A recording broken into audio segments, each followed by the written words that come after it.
Сегодня рассмотрим текст эссе по таблицам и диаграммам. Это будет второй пример на моем видеоканале. И задание я взяла из обновленного демо-варианта. В обновленном демо-варианте, если вы помните, появилось географическое название. Предполагалось, что сумма будет 100% всех значений, но оставили пока больше, чем 100%.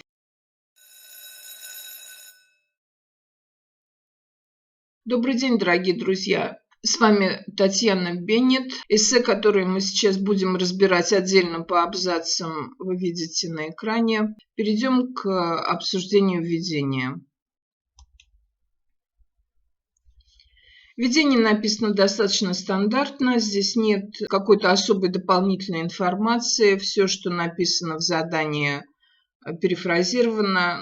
Разве что добавлено, где конкретно, на каком сайте были опубликованы результаты опроса. И введена фраза «my foreign peers», которая, так сказать, разнообразит этот шаблон. Всего получилось 45 слов, и это достаточно уже объемное введение. В первом абзаце нужны факты. Я уже рассказывала, что факты – это информация, которую нельзя опровергнуть. Поэтому все, что мы видим в таблице, то мы и пишем в этом абзаце. Можно указать проценты, можно сказать, какая категория находится в какой позиции. Можно упомянуть, какая категория является наиболее популярной, какая является наименее популярной. Примерно это и сделано в этом абзаце. Здесь есть неплохая лексика. A very close behind, rounds off the top. И at the bottom, последнюю фразу, по-видимому, вы и так без меня хорошо знаете, это top at the bottom.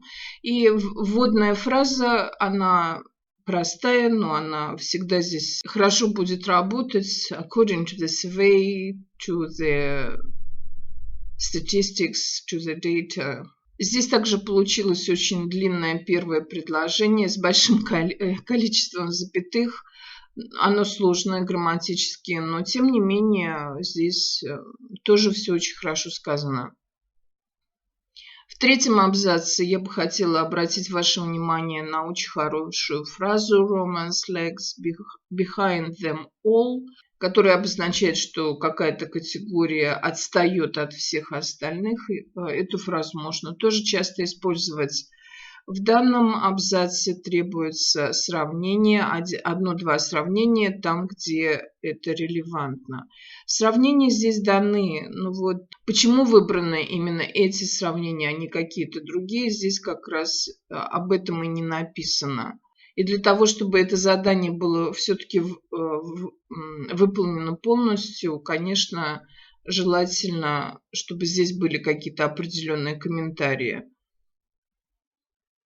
Дорогие друзья, обратите ваше внимание на то, что в моем новом видеокурсе «Эссе по графикам под микроскопом. Системный подход» я очень подробно рассказываю и даю методические разработки по поводу написания эссе, и в том числе во второй части можно будет познакомиться с системным подходом для написания комментариев к тем статистическим данным, которые обсуждаются в сочинении.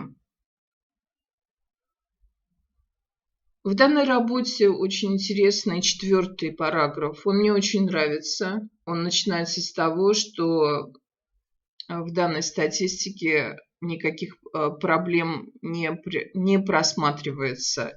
И потом описывается проблема, которая не имеет никакого отношения к статистике.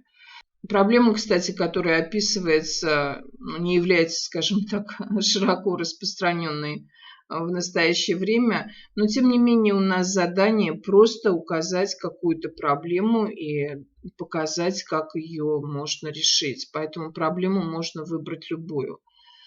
Есть ли связь здесь со статистикой? Что скажут эксперты?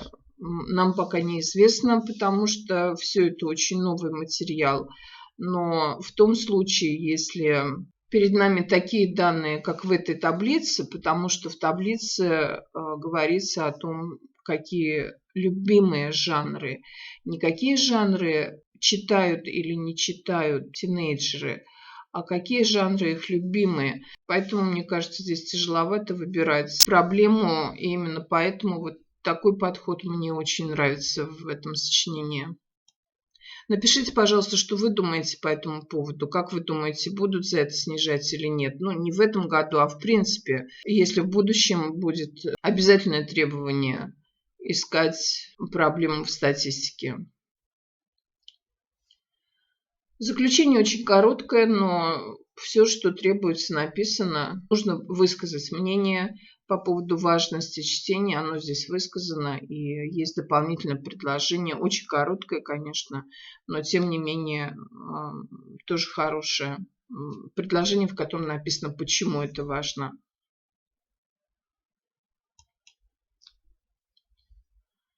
Дорогие друзья, перед вами полный текст сочинения. Обратите внимание, что здесь практически 250 слов, то есть та норма, которая требуется, и можно добавить еще 25 слов по условиям этого задания. И здесь я бы хотела сказать следующее. Я просмотрела и прочитала уже достаточно большое количество сочинений. Я готовлю курсы, провожу вебинары. И у меня такое ощущение, что составители этих заданий должны обратить внимание на то разрешенное количество слов, которое дается в этом задании. Потому что если раньше при написании эссе прошлых лет можно было написать очень хорошее творческое, нешаблонное эссе, даже если вы написали 180-190 слов, сочинение нового формата укладывается совершенно в другой, ну, скажем так, коридор. И это очень хорошо видно на сегодняшнем примере. В сегодняшнем примере введение очень короткое, оно не творческое, оно очень шаблонное. Представим себе, что мы хотим какой-то более творческий подход проявить к написанию этой работы, значит, к введению надо хотя бы что-то еще интересное добавить.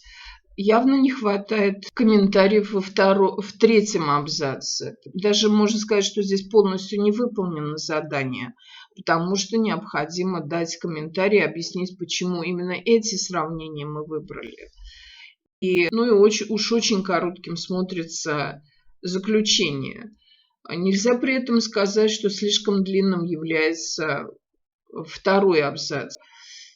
Без особого какого-то творческого подхода, без особых каких-то дополнительных элементов, у нас все равно в этом тексте максимальное количество слов. Вот это я все говорю, потому что мне кажется, что здесь все-таки количество слов должно быть не 200-250, а где-то 230-280, например, для того, чтобы работы были не шаблонными, для того, чтобы можно было все-таки более творчески подойти к написанию этой работы. Дорогие друзья, мне приходит очень много вопросов по поводу моих новых курсов по написанию эссе, поэтому в моем следующем видео я расскажу об этих новых видеокурсах, курсах 2021-2022 года. Ну, их всего будет 3, я о них расскажу подробно.